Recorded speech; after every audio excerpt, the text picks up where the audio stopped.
Hola guys, Ogfra here. Welcome back to this podcast. Yes. Those who are watching on YouTube, welcome back to the channel. This is the first ever episode of Stitch Talk with Ogfra, and I'm your host, Karen Ruto Sapir, a crocheter, designer, entrepreneur, and the founder of Ogfra. This podcast is where we unravel the beauty, the chaos, the creativity, and the business of yarn. Whether you need crochet or just love handmade things, this space is for you. Even if you want to learn also, this space is for you. We do not lock out anyone. As long as you're stitch curious, you're most welcome. And we are excited to just have a share and a talk with you all. So today we are going to talk about why I started Ogfra. Basically, I'm going to discuss my journey into yarn and design. So yes, let's get into it. So the first time I discovered yarn is when I was like in primary school, lower primary school.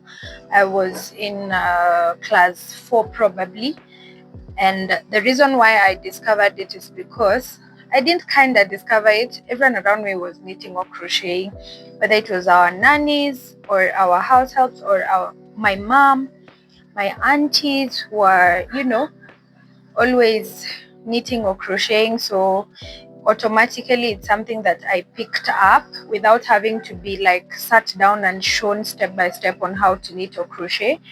But yeah, that's basically how I stumbled upon knitting and crochet. Yeah. So lower primary and primary school, it was just swatching and all. Nothing serious, no complete item yet, but I would make like swatches, long swatches that would probably be scarves and stuff, but they were not functional at that time because I wasn't as consistent as an intentional crochet or knitter would be.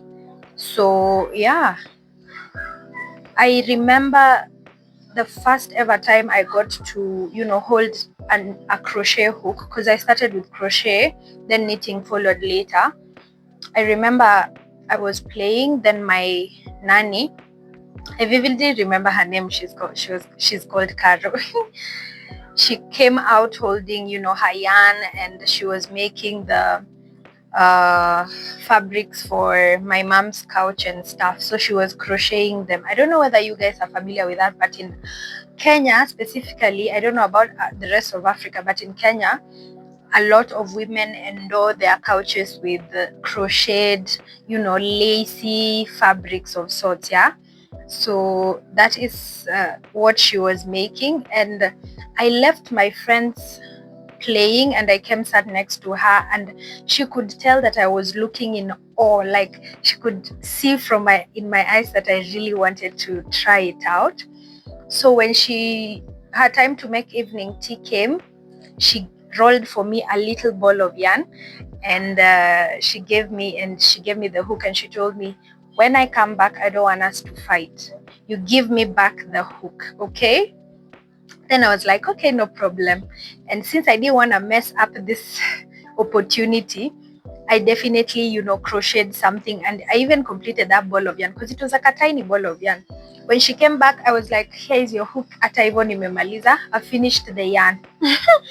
Yeah, and that's how my journey literally began. So from there, my mom used to, give me yarn and give me a hook to work with, and I'd make stuff here and there. Yeah. So in high school, it was a bit more serious because now I was making complete items for my friends for their birthdays, and I was also making stuff for myself for school, because our school required us to carry like hoodies and scarves and leg warmers, but they required them to match the school sweater, which was red at that time. So I made myself, I remember, leg warmers. I made myself a scarf. I made myself gloves, I think, but then I never got to use them actually because I transferred from that school like not very soon after that. So I use them at home, but it was so fulfilling for me to be able to make stuff for myself, and that was very nice. So high school was okay.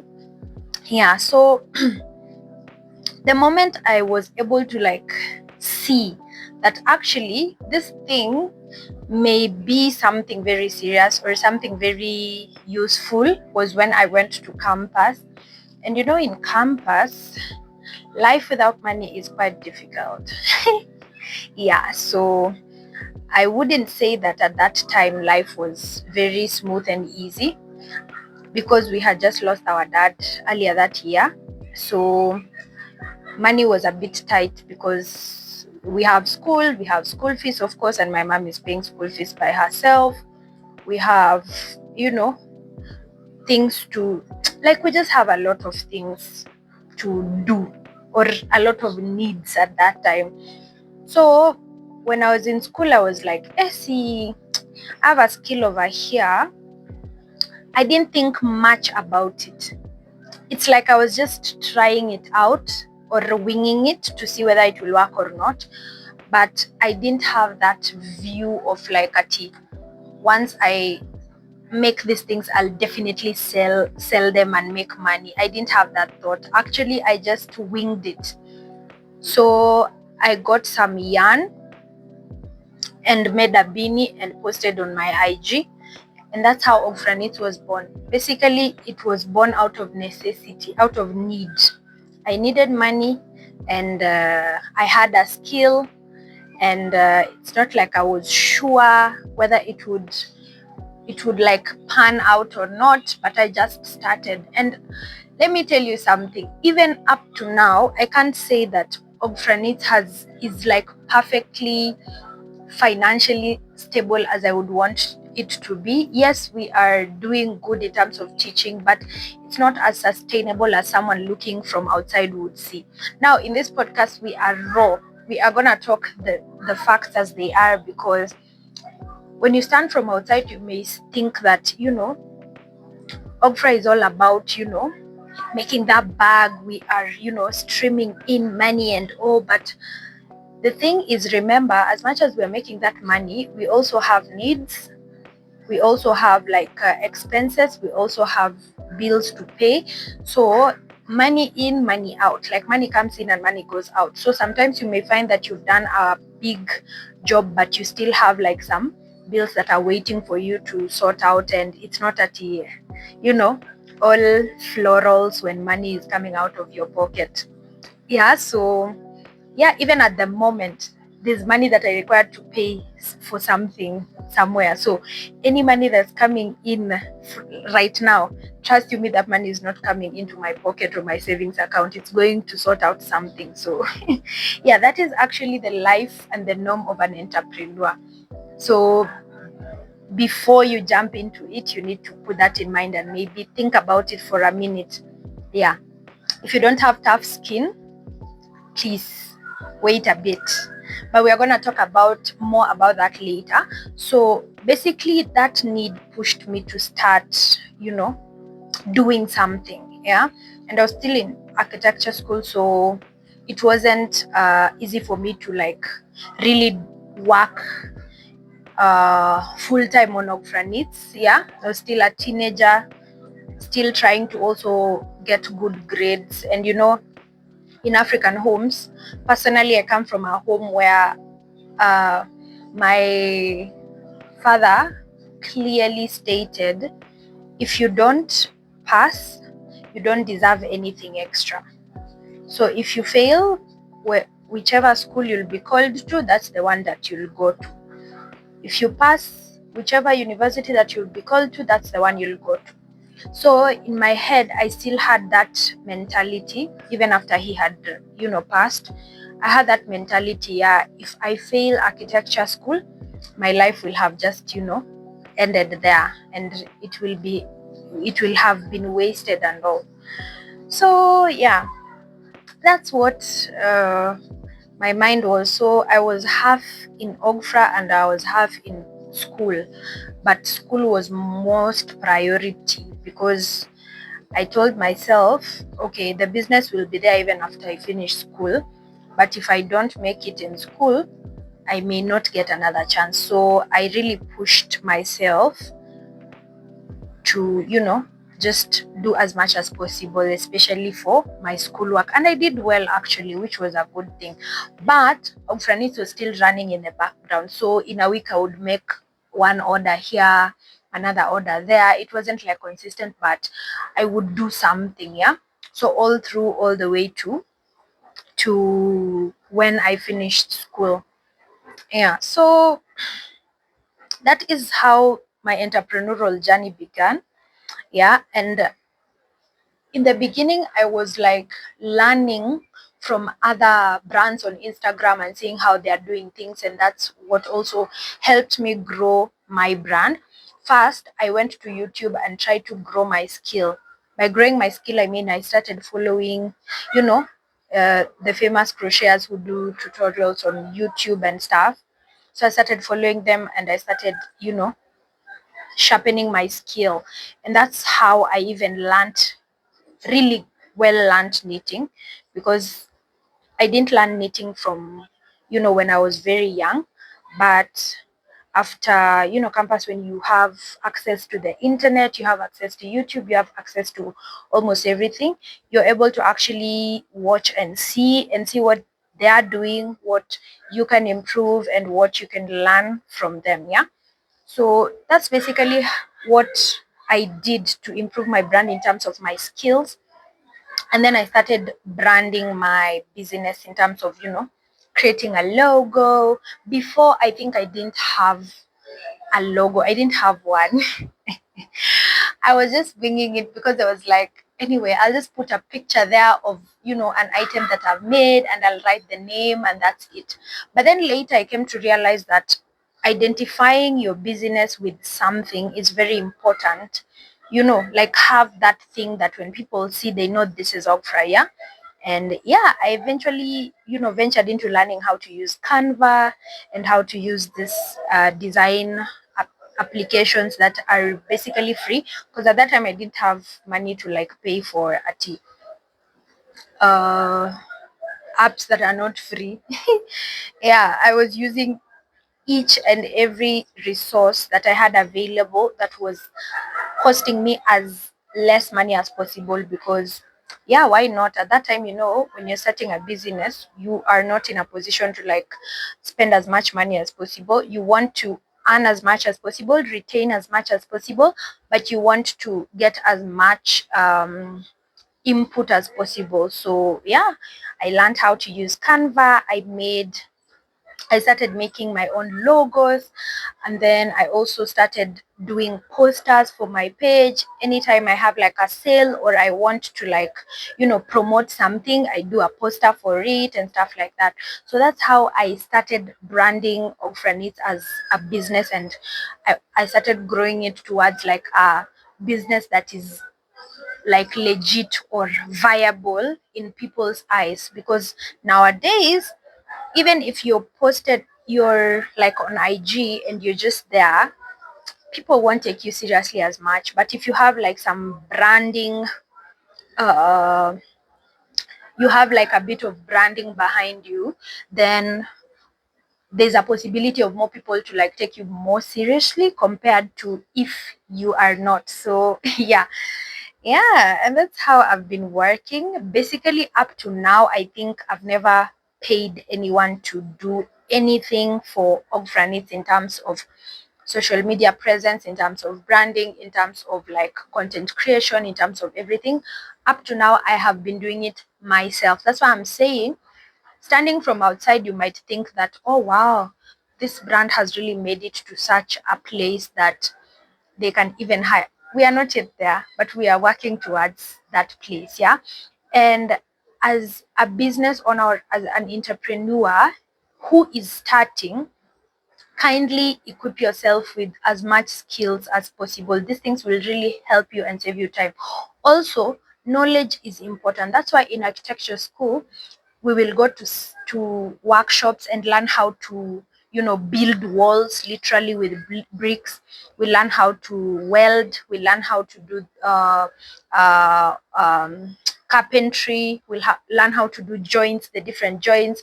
We learn how to use the the kabiro. We learn how to measure straight walls with like the spirit level, not because we are the one who are going to do it in the in the field, but because you need to be able to tell right from wrong. Yeah.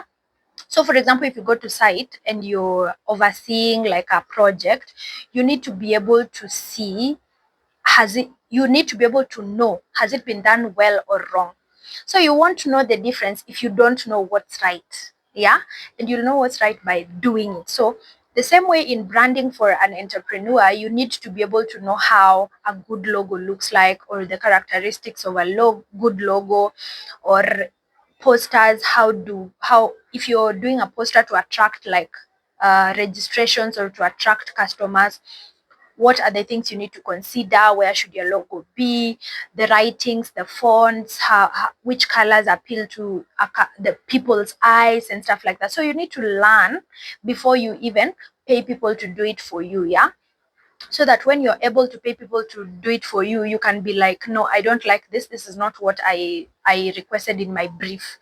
Redo it. This is not what I requested in my brief. Yeah, you're able to do that. But if you don't know anything, you'll just accept anything, even if it's mediocre.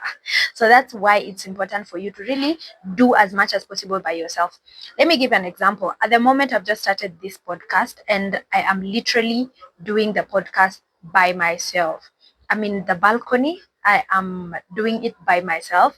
There are people standing around the other balconies watching me and stuff, but I'm still doing the podcast because it is the best place to do it, number one. Number two, the lighting is perfect because the sun is setting right now, so I am getting good light. I have a microphone, so my sound will be okay. And yeah, the house may be a bit dark for good visuals and stuff like that. So it is important for you to like push yourself before you're able to include people. I'm not saying I don't want partnerships, guys. If you are a podcast venue and you guys are looking for people to partner with, I, I am so much here and available to partner with you guys. But in the meantime, I am doing it by myself. Until you guys reach out to me via email, ogfranitsofficial@gmail.com. Yeah, I'll still continue pushing by myself until I'm able to do that. So yeah, that's basically what you're supposed to do. And that's how I started building the Ogfra Knits brand, and I'm still building it. I'm not stopping to build it. Yeah, I'm still building it. So in this journey, you'll definitely have ups and downs. My friend, entrepreneurship is not one for the week. It's not a journey for the week. You need to like brace yourself and expect anything. Oh my God, entrepreneurship will humble you. Itafika time yenye, you have really made a lot of sales this month, but somehow your rent is not paid. You have really done a lot of classes this month, but somehow you have like a backlog of balances on which like entrepreneurship is just gonna like tell you you've got nothing on me. Entrepreneurship will tell you mimi ndo naamua sa wejisort. You know, like entrepreneurship needs you to be very like on toes. Entrepreneurship needs you to really grab opportunities as fast as possible, analyze them as fast as possible so that you also don't end up in the wrong opportunities, and like decide as fast as possible whether this is for you or not, and move at as fast as guys. Yani, I don't know, but entrepreneurs are superhumans. Personally, I think entrepreneurs are superhumans because how people are able to make it in this field is just crazy. And if you're able to just stay afloat, even if you're barely making it, like you're barely making it, you're a bit late on your bills, but you're always like eventually paying them, and you're bravo, guys, bravo. If you're barely making it, me, I'm so proud of you as a fellow entrepreneur, because I have experienced the same thing you're experiencing, and trust you me, it is not for the weak. So it means you are resilient and you are tough and you're a hard worker, and you are definitely gonna make it in this field. So Basically, challenges will come. Challenges number one, for example, maybe you in our field, knitting and crochet, challenges are like thousands and thousands. Challenges, especially with clients, not especially with clients. Okay, I have had few challenges with clients, but those are the worst challenges you could have, because the clients are the end user of your product, and you wouldn't want to have an issue with them. But there are sometimes that you have to preserve your sanity as a business person, or your sanity as the owner of the business, and just decide to like bite the bullet and tell the client to go to wherever you're not there. Like, I wanted to use a word, but I don't want to use it. Like, sometimes you just have to tell the client, find someone else, I'm not the one for you, or I'm not the one you want to start this with, or I'm actually not the one you wanna mess with. Yeah, sometimes you have to do that, because sometimes clients can be crazy, and clients can make you go insane, and clients can make you lose a lot of money. Number one, if a client reaches out to you and they're not clear in terms of, hi, I've seen this on your page and I would like to purchase it. Clear in terms of, hi, I'd like to purchase this, how much is it? You tell them the price. They say, is it possible for me to get it in this and this color instead of whatever is there? Yes. Clear and direct in terms of, immediately you tell them the whatever, they'll be like, okay, what are the payment procedures? Like, what's your payment plan? Do I pay deposit and then clear the balance on delivery, or do I pay, what percentage do I pay? And then they make payments. If they're not clear like that, wachana nayo. Why? Because you will spend your time. You will spend your time. You'll spend your resources. You'll spend your resources. I mean, you'll spend your internet and all those things trying to explain different types of things you have, only for the client not to eventually make the purchase. So how to sort yourself in this, or help yourself in this way, is I'm going to talk about the challenge and the solution. I don't want to leave you guys hanging there. So how to sort this out is by having something like a catalog that is straightforward and explains everything. If you don't have a catalog, have those ready-made messages in your business WhatsApp or your business IG or whatever, so that if someone texts you, the message that comes back is, hi, welcome to Ogfra. We are a company that does ABC and D. We offer ABC and D. We do this and this and this, and this is their costs. Like, have something that explains everything at a go, so that you don't waste your time trying to explain it one by one. The client is able to see everything by themselves from that document or that message, and then they make their decision. So if they go silent, they're not going forward. So you don't even have to answer the message or answer them or whatever. If they engage you further and tell you, okay, I'd like A, B, C, and D, then you can continue engaging them. You see, you've saved yourself some long period of time of explaining, oh, we have sweaters. This sweater goes for this. It depends on color. It depends on what size and blah, blah, blah. It takes a lot of, time and brain capacity to just try and explain. So personally, I usually have a catalog on my IG. So you just go on my IG, there's a link, there's a catalog for other things, and there's a catalog for blankets. I did catalogs for blankets separately because blankets are different sizes, different types, different designs, and whatever. So yeah, so you can go in there and just see. And then you'll also see, as a client, you'll also see if the things on my catalog are in your price range. If they are not, you just leave. So finally, we are going to talk about empowerment through craft, which I have been doing. So the aim of Ogfra is to keep the craft alive. What do I mean by to keep the craft alive? So keeping the craft alive in the essence that I learned knitting and crochet from my mom. She learned knitting and crochet from her mom, and my grandma learned knitting and crochet from her mom.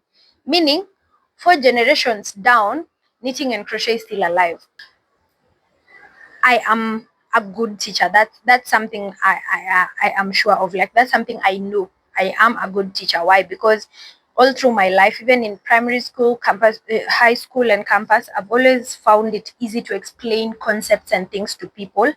Yeah, so I was like, I can actually be able to teach, and I'm a patient person in terms of explaining things to people. Like, kids, very good at handling kids, and I can tell when kids are bored. I can tell when kids are hungry. I can tell when kids don't want to do this anymore. I can tell when kids are like just done. Yeah, so I know how to maneuver around that. So I was like, oh, let me utilize this. So I started doing posters after I finished campus. Now started doing posters for classes and stuff. I think that was back in 2021.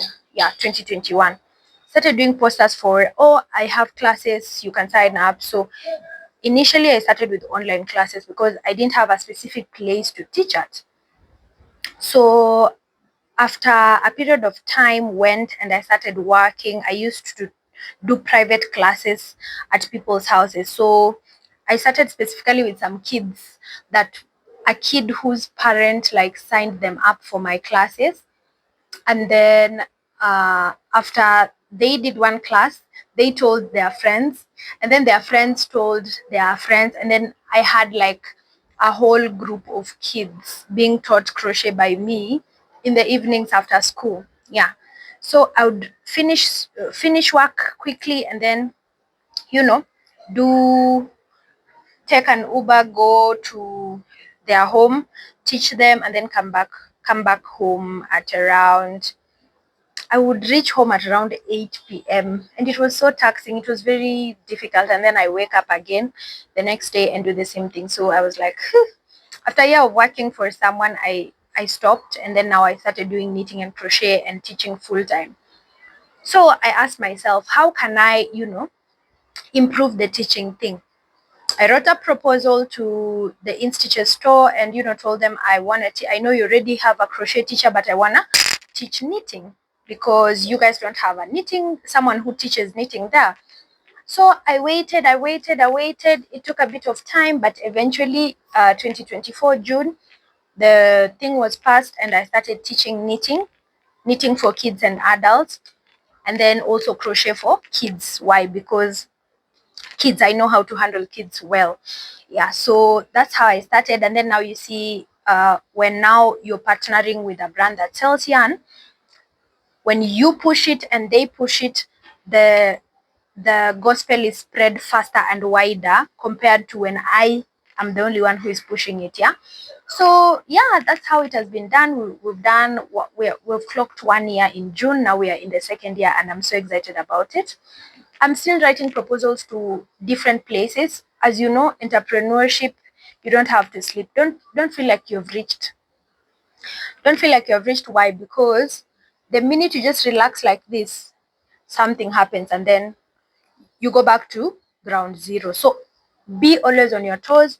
Always try to like look for more opportunities, write proposals to more places and stuff like that. So yeah, that's why I wrote a proposal to Spinners Web, and we are also partnering with them to do courses.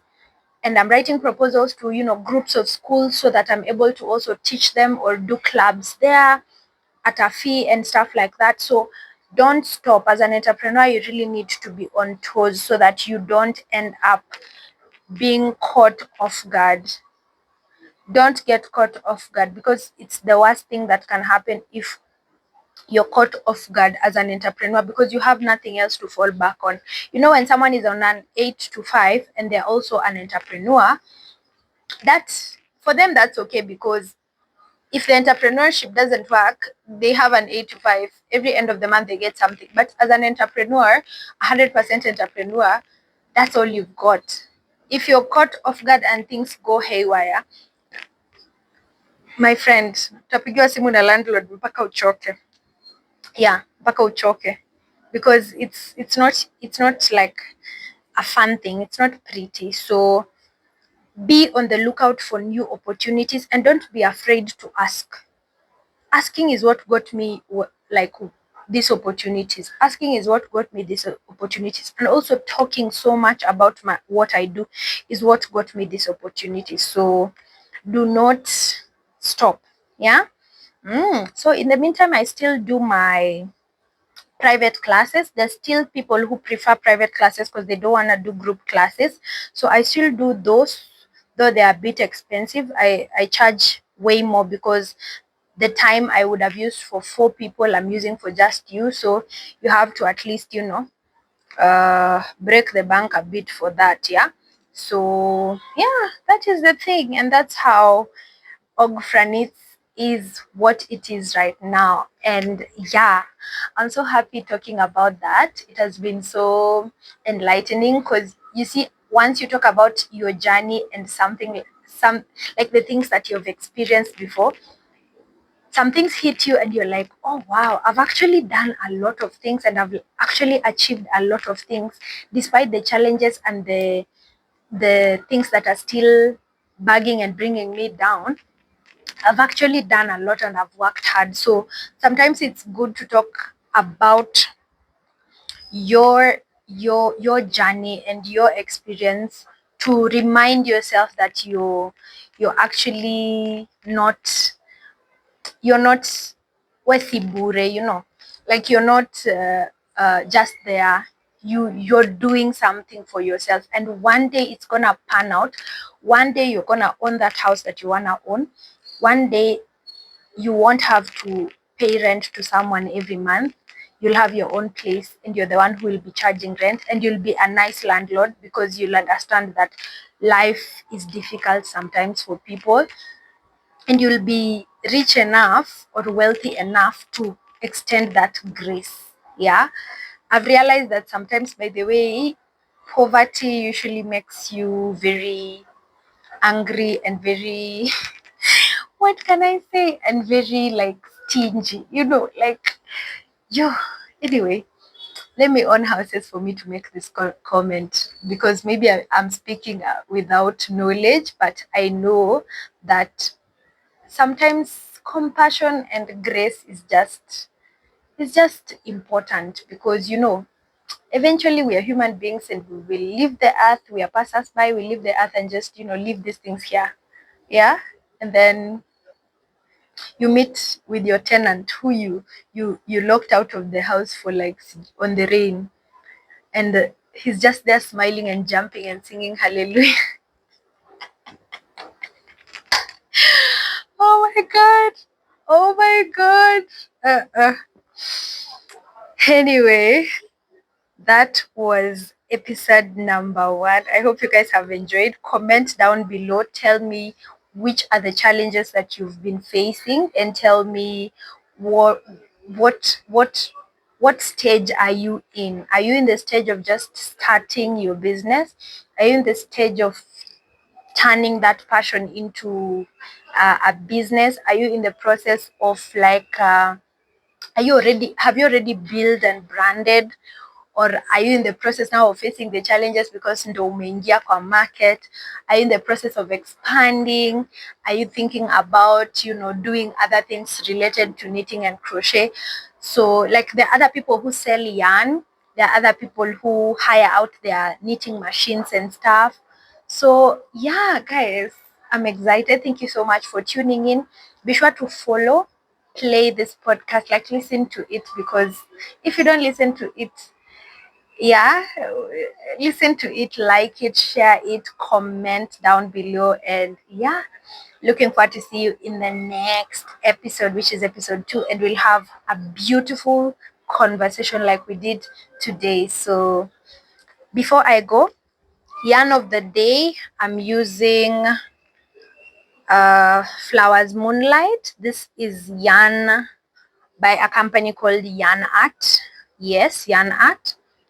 Yes, I'm using the very fine weight, super fine weight. And it is the reason why I bought this yarn is because number one, it is very long, 1,000 meters. Sign me up any day because it's long and I know it's gonna do a lot of whatever I'm making. whatever I'm making is a surprise, so you'll have to wait to see it. Those who are listening on podcast, you'll probably see the art of that episode to see the yarn. And I really like how soft it is, and I like how the color gradation is. I'm really excited to see what's gonna come out of it. And yeah, I'm using 2.5 millimeter needles. These are circular needles. They're very tiny, yeah, but they're working the magic. The fabric is so pretty. Yeah, the fabric is very, very pretty and nice. So guys, see you next time. Adios.